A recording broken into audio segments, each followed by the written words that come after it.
കർത്താവ് നാളെ വരുന്നൊന്നിരിക്കട്ടെ, നിങ്ങൾ പോകില്ലേ? കർത്താവ് നാളെ വന്നാൽ നിങ്ങൾ പോകും അല്ലേ? ഇനി എന്തെങ്കിലും ഒരുക്കാനുണ്ടോ?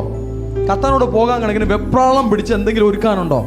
ചില ആളുകൾ പ്രസംഗിക്കുന്നത് ആളുകളെ വെപ്രാളപ്പെടുത്തുകയാണ്. അവിടെ ഇന്ന സാധനം വന്നു, ഇവിടെ ഇന്ന സാധനം വന്നു, അതങ്ങനെ സംഭവിക്കാൻ പോവാണ്, ഇതിങ്ങനെ സംഭവിക്കാൻ പോവാണ്, ഒരുങ്ങിക്കൊള്ളൂ. എപ്പോഴും ഒരുങ്ങിയിരിക്കണം. ആ പ്രസംഗം കേൾക്കുമ്പോൾ മാത്രം ഒരുങ്ങാനല്ല. ആരെവിടെയും വരട്ടെ, രാജ്യങ്ങളിൽ എന്തും സംഭവിക്കട്ടെ, എന്തുടമ്പടികളും ഉണ്ടാകട്ടെ, എന്ത് കാര്യങ്ങളും സംഭവിച്ചോട്ടെ, എവിടെ എന്ത് സംഭവിച്ചാലും ദൈവ പൈതലിന് കുലുക്കുമില്ല. കാരണം കർത്താവ് എപ്പോൾ വന്നാലും പോകാൻ റെഡിയാണ് ദൈവത്തിൻ്റെ പൈതൽ. ഇന്ന് വന്നാൽ എന്താ പ്രശ്നം? ഞാൻ പോയേക്കും.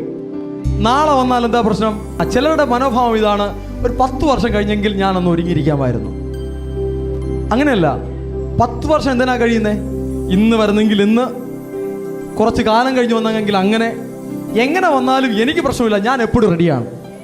കർത്താവ് എപ്പോൾ വന്നാലും ഞാൻ റെഡിയാണ്. മണവാട്ടി ഇങ്ങനെ വേണം.